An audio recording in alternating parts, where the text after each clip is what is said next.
The Gnostics were a mixture of mysticism, Eastern speculations, and Jewish legalism. That's a strange mix. It's a very strange mix. But we'll get into all of that before the study's over. And it's surprisingly contemporary today in some very surprising ways. Alexandria, by the way, was one of the major headquarters. And it's for that reason that the Alexandrian codexes, some of the documents we have done our modern translations from, are documents that have been doctored by the Gnostics, by the way. That's one reason the popularity of the modern translations has waned a little bit, and people are going back to Textus Receptus in the translation world. But anyway, the Eastern speculations plus mysticism. What we're going to be guarding against as we go through there is man-made traditions and philosophy. And we won't play favorites. We'll have something to offend everyone. We'll spread that around quite evenly. The idea that matter was evil was an idea that the Gnostics embraced. They also had some very strange views that are close cousins to astrology. The whole notion that angelic beings are associated with the heavenly bodies, and those heavenly bodies influence our lives. That's a very predominant theme in the area. But to all this, they also stir in a good dose of Jewish legalism. Good and evil that were derived from rules.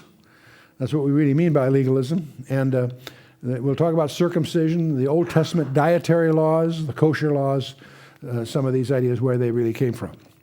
And so it may help you to get another perspective of how a Gnostic might map it. You have God, of course, at the top. And then you have these strange eons or emanations in the form of angels, archangels, principalities, powers, dominions, thrones. These are all some in-between powers between God and Christ. That's a concept that they took for granted. That's an error, of course, but from this all kinds of other errors derive. And from this kind of mapping, you generated two different kinds of Gnostics, Docetic Gnostics and Cerinthian Gnostics. How do they differ? Well, we'll get into it a little bit, but if you remember that the Docetic Gnostics regarded Jesus only as a phantom. He didn't leave footprints. He was a phantom. He wasn't really tangible. That's their concept of Christ. The Cerinthians are a sort of close cousin that he was an intermittent phantom. And I'll explain that here in a minute, but those are two different kinds. The Docetic Gnostics, which comes from the word, he seemed to be real, see? They held that Jesus did not have a real human body, but only a phantom body. That was their viewpoint. He was, in fact, an eon, an emanation from God, and had no real humanity. He was an illusion of some kind. Well, that doesn't really quite fit the historical record, obviously, in a lot of ways. And we're going to discover, as we study the evolution of Judaism in another one of our subsequent sessions, how we get into trouble by just letting our tether get a little too long from the text. If you stick with the text, there's safety. But if you start getting away from the text, you get not only an error, but your ideas actually become inverted in a strange way. And we'll look at that as we go. The Cerinthian Gnostics, they're followers of a guy by the name of Cerinthus, admitted the humanity of Christ, but claimed that Christ was just an eon that came on Jesus at his baptism in the form of a dove and left him on the cross so that only the man, Jesus, died. The idea is sort of a double thing that came and went is sort of their variation of the Gnostic heresy. See, some thought that Jesus was just a man, similar to Christian Science or other phases of so-called New Thought. That's probably a very prevalent perception in today's world, too. Many people acknowledge that he was maybe a great teacher, a great example, all that sort of thing. You know, that was one of the great tragedies in my mind to the Mel Gibson's movie, The Passion. I think he did a remarkable job, despite some of the Roman Catholic overtones to it.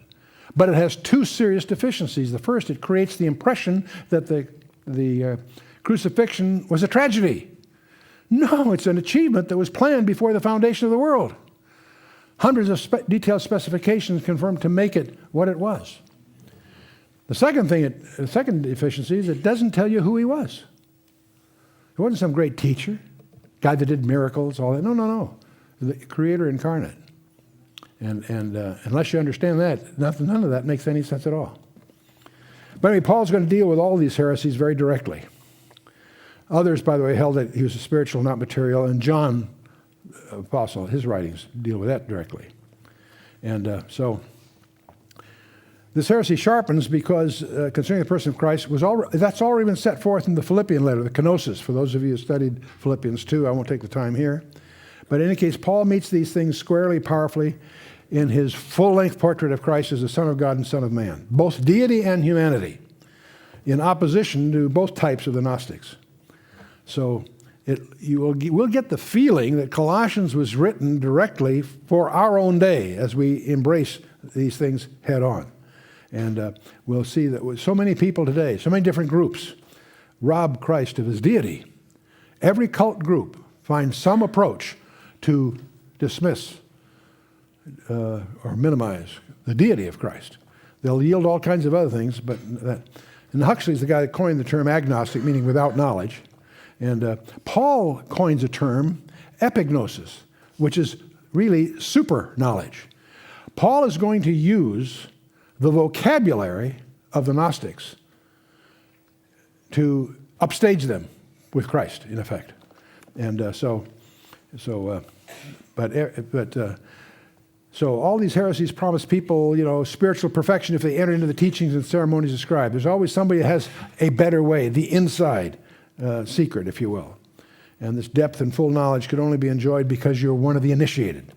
And they're all based on man-made traditions and philosophy, not divine truth.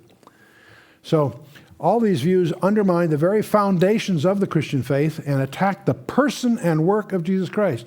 That's what this is all about. Not about groups or movements or trends. It's about a person.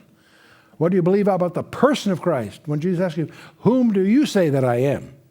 That's the key issue all the way through here. And see, to them, to the Gnostics, he was but one of God's many emanations, and not the very Son of God come in the flesh. That's the distinctive.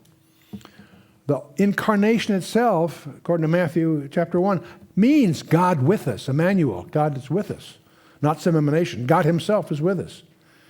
But these false teachers claim that God was keeping his distance from us. And so when we trust the Son of God, there's no need for any intermediate beings. You don't need any intermediate priest. He is our high priest directly, and so on. And of course, his work on the cross settles the sin question, and we're going to deal with that head on too. And it completely defeated all the satanic forces, and we're going to celebrate that in the second chapter. And he put an end to the legal demands of the law. And Colossians is going to hit that just like the book of Romans does. And he alone is the preeminent one and completely sufficient. If you have Christ, you need nothing else. He's all that we need. Now, Gnosticism contains several characteristics. It was Jewish, stressing the need for observing the Old Testament laws and ceremonies, and there are people, Christians, that will try to get you to do that same thing. So be on your guard there. There are some dangers there. Gnosticism was philosophical, laying emphasis on some special or deeper knowledge, secret knowledge. It involved the worship of angels.